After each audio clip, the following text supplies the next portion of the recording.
Hey, everybody. Welcome to this edition of the Cashion Chronicle with Mr. Jamie Hartman, Elite Series Pro.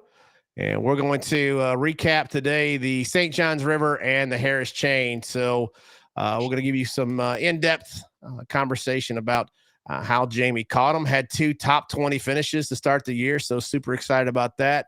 And hey, Jamie, thanks for joining us. Appreciate you taking some time out. Know you're a busy man and tournaments coming up. So thank you for taking some time to talk to us about how's it going so far this year.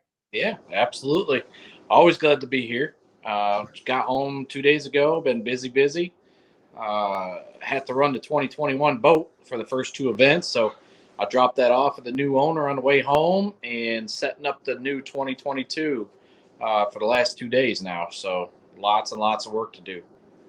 Yeah, it's amazing how in the fishing business there's so much more than just fishing to it, and I think the more that I'm around it, and it's just a constant every single day. And the fishing actual during the tournament hours, it's just kind of the accumulation of days, weeks, and months worth of preparation that goes into it. And so it's amazing for me to see as I learn more and spend more time with you guys, how much work really goes into it. And catching fish is just, from what we see as the viewing audience, is such a small part of all the work that goes into it. So the work is never done.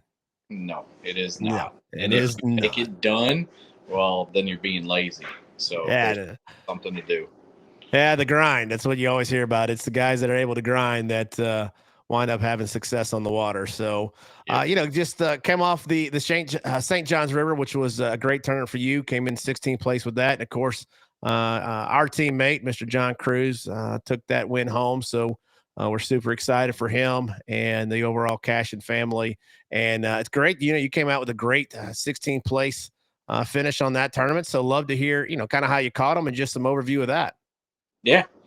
First off, big congratulations to our crew member, Johnny Cruz. Man, he hasn't won one since I think it was 1974, something like that. Uh, so big shout out to him. That was a great showing. I mean, you opened the season with a win, and it's one of our guys. Heck yeah. So big congrats to him. Man, like I do, always do. You go to Florida, and it's a mystery. You try to plan ahead with the weather, the conditions, and the phase of the spawn and all that kind of stuff. So I did kind of plan ahead on that one, and I was excited. It wasn't going to be a big slugfest. Slugfest is, man, you just got to run into them, and you got to catch a big fish every day. And I was pretty happy the way it went. I was able to relax, not relax fish, but have confidence in what I was doing. I was getting my bites. Just lacking a big bite at the St. John's. Right. That's what did it there. I was in that contention of making that final day. If I just had a big bite on day two and a big bite on day three, one or the other, it didn't matter, and I would have been fishing that top 10 cut.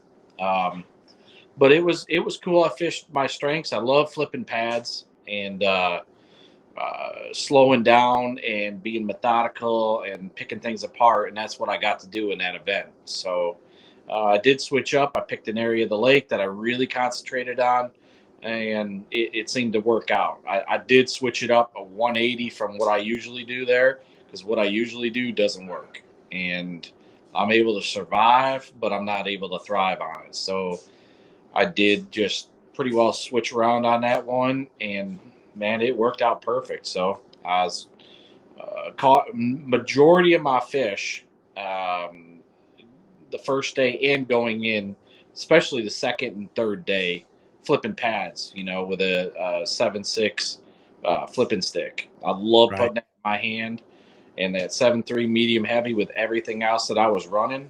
That's pretty well the two rods that were the meat and potatoes for it, and I was able to do what I wanted to do.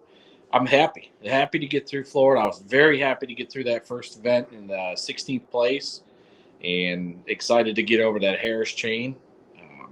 And that was a good event too. So Yeah, and it's we had talked with John, and it's funny how when you look at the groups that did well at that, there was a lot of similarities in regard to patterns, but it wasn't a pattern that you could take one specific pattern and run it in just every specific place. It was a lot of the same but different. And John was talking about that 7.6 rod that he picked up and caught one of his key fish that helped him, throughout the day. And so to hear you talk about the 7.6 and the 7.3 the Icon series is, there's obviously something to be said for Florida and for flipping. It kind of goes hand in hand. And so to come out and completely do a 180, I mean, that's never easy. Again, I don't obviously fish at that level, but a lot of us are creatures of habit, and we have memories of fishing fishing somewhere in a certain way.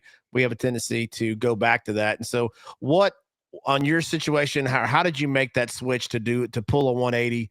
How did you make that mental transition? Uh, it was kind of easy, just going off of how I struggle in the past there. I had to make something happen. I know if it comes to that spawn, it comes to that big heat up where I've got to be, and it wasn't happening. We had crappy weather in practice, and we had cooler weather going right into the event. It did warm up, but it didn't warm up quick enough to put a bunch of fish on beds or anything. And the mornings were very cold. We were bundled up in the morning to start. Luckily, we didn't have any fog delays or nothing, but um, I got the fish, like I said, my strengths. I flip pads and I flipped a jig.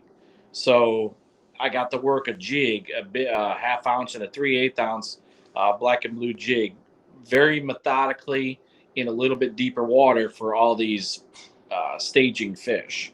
Right. And that pattern kind of fell away. I'm not sure why, because the conditions didn't really change that bad, but if it had stayed as cold and crappy weather as it was in practice, I think I would have done even better. It was just setting up really well for me.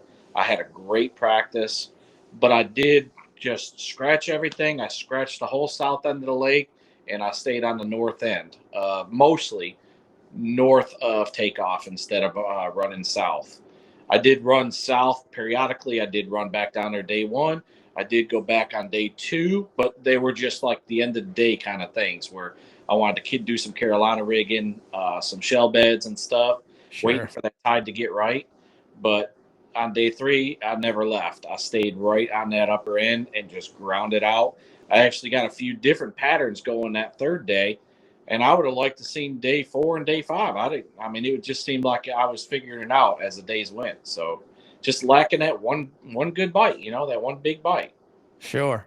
Well, this is kind of off topic a little bit, but your favorite way to fish, is that slow and methodical? It sounds like that's kind of what you like to do. Or I know Gunnersville, you were throwing, a top water spook that really helped you out there. Your same win that year, you were throwing a crankbait. But is your favorite, is that cranking? Is that you just do that when you have to? Or if you could pick, would you just slow down and just pick everything apart? I'd slow right down and pick everything apart. I love being methodical, just feeling every inch of that bottom, whether it's shell, it's rock, it's wood, and just figuring them out like that. I'm more like into making a fish eat it instead of react to it, if that makes Right. sense. Burning a trap is a reaction bite. Burning chatterbait, that's the same thing. Stuff like that. But if I can slow down and methodically fish, I like that much better. Yes. Yeah, me too. I'm addicted to that pack. Don't get me wrong, I love catching them on a big crankbait or something, but man, just Yeah. feeling that bite, it's at least it's what got me into fishing was that addiction to that thump, and I don't know that I'll ever get away from it. Yeah, even that But even that win at Cayuga, that was very methodical in a weed bed, is what it was. It was offshore grass, and I really had to work that area and really envision what was going on underneath.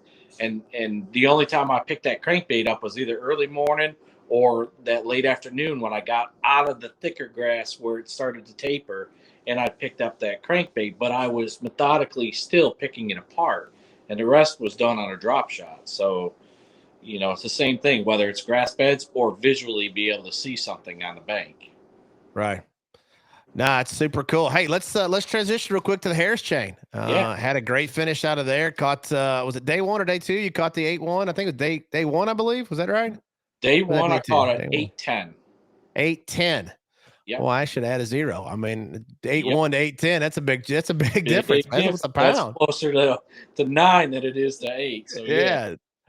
Awesome. They can 15th place in that one. So top 20 again in the yep. first two tournaments. So Very happy. um, let's talk real quick about Harris chain. And then you were how'd that work and what was you throwing and how that all go down? How did it all go down? Yeah, Harris Chain was it was one of those mystery lakes for me. I've never been there.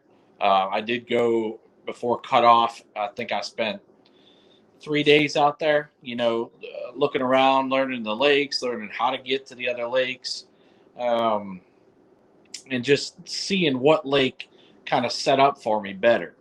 And different weather patterns. I was trying to set myself up for, that cooler weather or the warmer weather. And I did get around it a little bit, found some shell beds offshore and found some shallow stuff. So going into that, I actually was really looking forward to just knowing that in my back pocket I had my shell beds. I had my Carolina rig deal. Right. So that's kind of my savior. That's my backup stuff and my primary. But if I know I can do it, I know I can adjust to it and figure out how to catch them off of stuff like that. So practice was pretty good. Still cool. The fish didn't move up. They were just starting to do their thing. So you look at that predicted weather and know what they're going to do as soon as it gets warm in Florida. So um, I made a long run. I went to Apopka the first couple days. I did run there. The first day was, man, it was like, holy crap, I'm not going to catch a fish. I made my run there. I was about 10. I was third through the lock, and I get down that lake, and I'm just going to town. I'm flipping and picking it apart, and hours went by, and hours, and no bites. And all of a sudden, don't that one, the great big one, and she gets me all wrapped up in pads and whatnot. And I finally get her out, and I land it, and it's an 8-10. I weighed it right away, and then I went back to flipping. And my gosh, I wasn't getting bit. And I was like, man, I have got an opportunity at a big bag. I need to fill my limit. So I just made a spare of the moment choice to bail on a popka. I started headed back, and I got in a canal, and I started bed fishing. There was nobody around. I had a whole bunch of them marked, and I went right up through there, and I picked off every single one of them. Uh, Wow. just trying to be versatile and trying to fill that limit. And I had 21.4, I believe, the first day, sitting in great spot. Went out the second day, kind of did it a little different, burned fish on shell beds, and then I went to Popka, made a couple key upgrades. The third day, man, I switched it up completely. The fish were moving in, they were moving up, and I knew I couldn't get a big bite. Well, I say that you never know in Florida, but I was trying to Right. predict what was going to happen. I was not going back to Apopka. Fish were moving up. It was getting tougher in my areas, and I would have had to reevaluate it and searched new areas for fish. But it's such a long run, it cuts into your time. You got to go through a lock. You got a lot of running to do, a lot of idling to do. And I said, if I'm going to look for fish, I'm going to do it closer. And that's what I did. And I went sight fishing the whole morning of the third day, and I caught them, just no size. I never ran across a big fish, which was very, very surprising and kind of frustrating to me. And I ended up bailing on that, right back to the shell beds, and upgraded to almost 15 pounds. And that's the way it ended. Once again, didn't get that big bite on day 2 or day 3, or else I'd have been in the top 10 easily. I think I missed it by less than 2 pounds. So it's like a pound 13, or else we would have been right in the mix. Yeah. Let me ask you this: in your career, do you find it now easier or harder to bail on specific patterns? Do you find it completely changing up? Because it sounds like from our conversation in both tournaments, you were very quick to adjust, very quick to change, and more importantly, very very quick to not be stubborn or hard headed. Is that Has that been how you've been your whole career, or is that as you get later in your career and not mature, but you're making different decisions as you get more seasoned. There's the better word, or more experience. Yeah, that's exactly what it is, man. You can't get. I've learned you can't get caught up on what you're doing, because what happened yesterday doesn't mean the same thing's going to happen tomorrow. It's fishing. There's so many variables to the sport. That's why the consistency thing is key. That's why you see a lot of up and downs, because this game comes down to decision making. And I've learned with my experience that, oh man, I'll scrap it. If I got 5 rods on this side of the deck and that's all I'm using, well, I'll put them all away and grab the 5 other rods and start using those, just because this ain't working no more. You got to know and be, I guess, not stubborn enough to put that away and start something different. Some of my best tournaments are when I've done that. Kind of rolling with the fish, rolling with the pattern, trying to predict what they're going to do next. When it lines up, it's beautiful. When it doesn't, they're going this way and you're going this way. So you got to try to stay with it, and being versatile. I consider myself extremely versatile. Man, I could punch a 1.5 ounce weight and throw an 1/8 ounce shaky head, back to back. So that's very important, I think. Well, I think you're right, and you look at how tournaments get won, and more importantly, I think, and I love what you said, because I think that's the part that, especially as weekend anglers like myself, we're going out and we have limited time to fish, and so we're trying to catch every single one of them. But when you're doing it for at the professional level, when it becomes what you do for a living, the versatility is extremely important. But I think more importantly to that whole fact is the fact that you know exactly, or have a really good idea when you need to drop the 1 ounce, the 1.5 ounce punch rig and pick up the drop shot.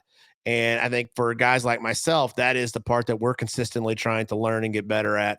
And that's the hard part. That's the maturity level that comes with it.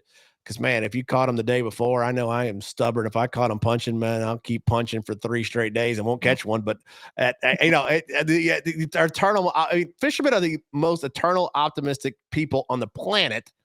And then, by God, you get a good bite the first day. I mean, you will throw that thing until your arm falls off and not adjust. And I think that's just a discrepancy between, the average fisherman or the tournament fisherman that's on the weekends, opposed to, at the professional level. It's just that continuing maturing process of your experience and becoming an angler of, man, if it ain't working, put it down. And that's, gives me something to look forward to and work on, and didn't try to get better in my own fishing.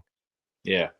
Yeah, that's the deal. That's what made my decision to abandon the long run going to Apopka at the Harris chain on the third day, because the fish that I was catching was a little bit, I say deeper, 3 to 4 foot. All right, and where I had caught that big fish, of course, I went back. I caught a good one in practice. I caught another 8.5 in practice, and I had another couple bites, big bites that I shook off, but they were in that 3 to 4 foot range. So all the stuff that I was getting targeted on was off the bank.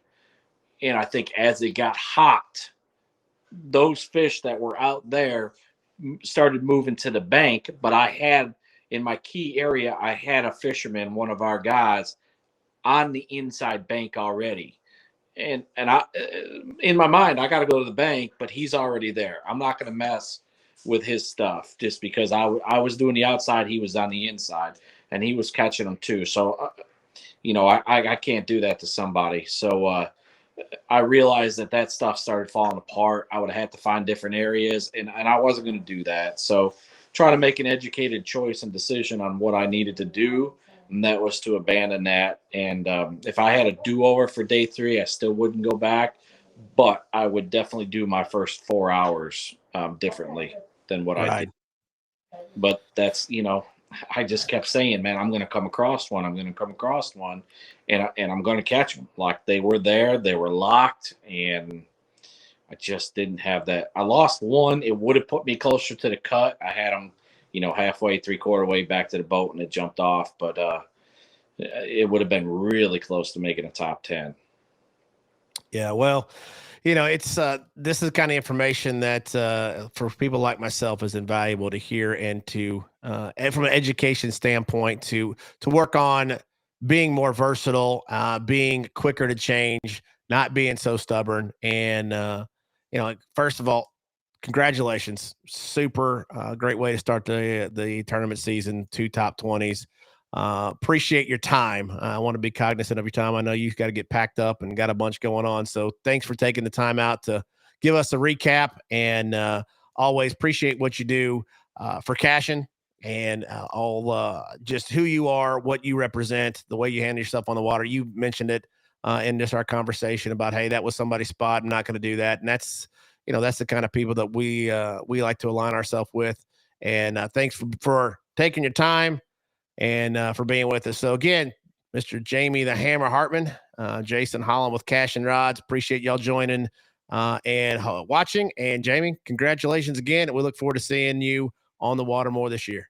Thank you very much. Like I said, I'm very, very happy with these first of two events. That's the way you want to start in the Elite Series and get my butt out of Florida. And we'll hope we keep it rolling this year. That's it. That's all I can ask for. That's it, man. We'll be obviously cheering you on and look forward to seeing the winner circle very soon. All right, man. Take care. Thanks, Jamie. Take care. Yeah.